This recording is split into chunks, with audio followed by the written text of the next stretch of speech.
In today's video, I'm asking the question, where are all the new affordable Micro Four Thirds Lumix cameras? Let's get into it. Welcome back to the channel, folks. My name's Shane. In today's video, I want to talk about the current Micro Four Thirds range of cameras from Lumix and what I would love to see introduced. Now, whether this will happen or not, this is all speculation and conjecture, and I have no information behind the scenes about what, if anything, is actually coming out. I'm just simply looking at what's available right now on the market and why it might be a really good idea to have a more affordable option in the Micro Four Thirds range. If you're in the market for a Micro Four Thirds camera right now with face detection autofocus, you only have two options from Lumix: the G9 Mark II, which is this one, and the GH7. Actually, this is a GH6. Both of which are killer cameras. There is an OM system, OM1, using PDAF, but the video tools and recording modes are pretty limiting if you're coming from one of these cameras over here. Now, they're no doubt solid photographic cameras, but it's not something I would consider as a video shooter. I've had Olympus before, I'm not going back. While there's currently some affordable cameras from the Lumix range still available, like the G100, G85, and to some extent now even the GH5 Mark II, if you're looking for face detection, autofocus, and that new in-body image stabilization system, you're out of luck.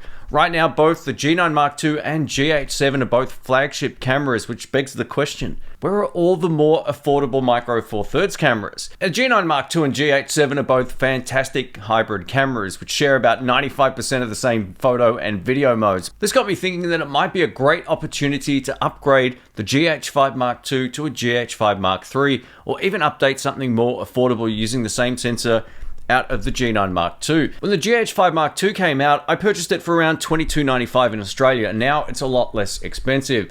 It was also far less expensive than a brand new GH6, G9 Mark II, or GH7 at their launch price. There's nothing currently in the Lumix lineup with PDAF at a more affordable price, and this is where I think the GH5 Mark III would be a really great option for content creators or people working in a multi-camera setup or situation filming bands or live events. I would even be okay with a GH5 or something similar being the content creator camera and get rid of Apple ProRes video modes and make it a 4K 60 10-bit 422 beast with, of course, OpenGate. I say this because there's no active cooling on the original GH5 or GH5 Mark II, yet it never overheats. You'll also get the benefit of a full-size HDMI port, and hopefully they can introduce USB PD power delivery.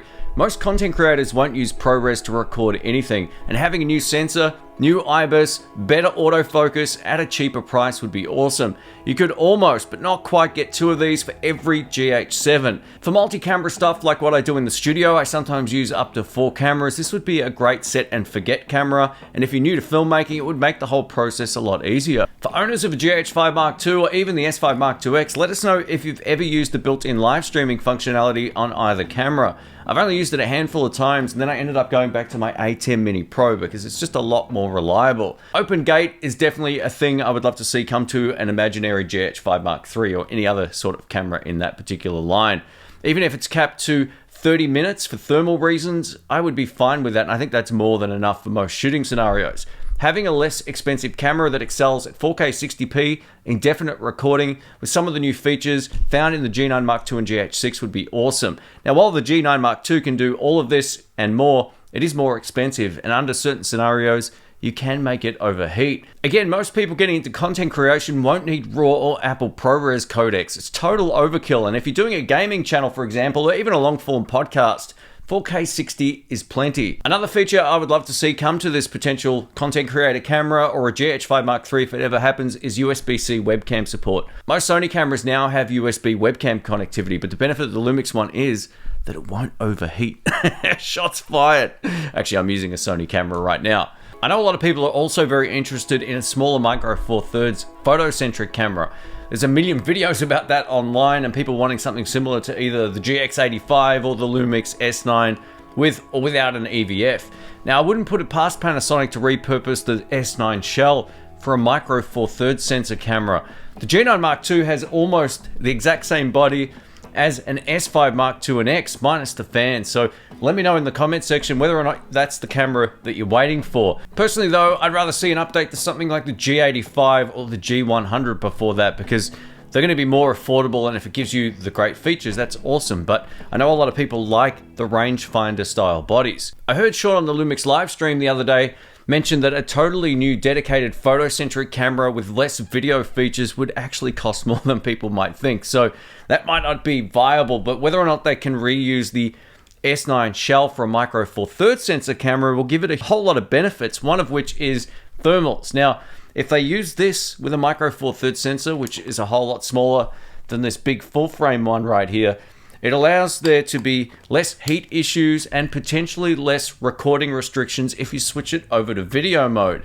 While the S9 is a really fun camera to use, there are recording restrictions placed on all video modes. So we get a maximum recording time of 20 minutes when we're shooting HD, 15 minutes at 4K, and only 10 minutes when shooting 6K open gate. The reason the G9 Mark II can record so long without a fan is what we just talked about. Better thermals thanks to a smaller sensor. At the end of the day, to keep Micro Four Thirds viable long term, there needs to be more affordable PDAF Micro Four Thirds cameras on the market.